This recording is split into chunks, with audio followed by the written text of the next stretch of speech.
tayo sa na-share ako dito sa aming palayan. Malapit na naman dito sa amin. Ayan, tingnan nyo.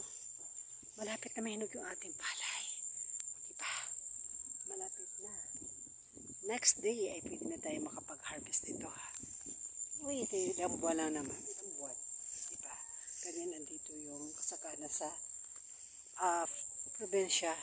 Pag mag-harvest ka na, ay maraming ang dami nating mga ani naman. Sako-sako naman po. Ayan, tingnan nyo. At diba, hinog na. Tingnan nyo.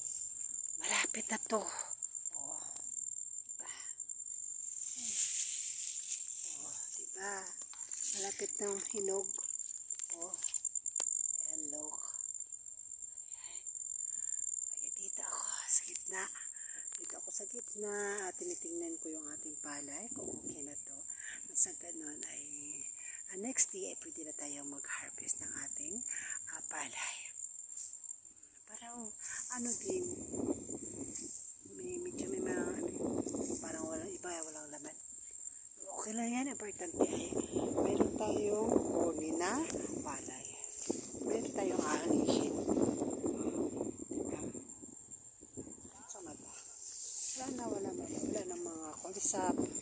Napaganga natin sa mga kulisap dito. Ayan. Okay na yung panahon dito. Sana palubog na yung araw. Diba, palubog. Ayun yung araw. Ayun yung araw. Ayan, palubog na siya. Ayan ang araw. Palubog na yung ating sunrise. Sunset.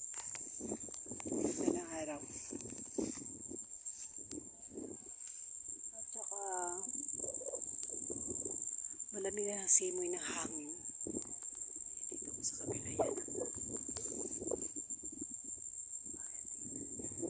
Malamig na ang simoy ng hangin. Ang ganda yan. Diba? Ang ganda.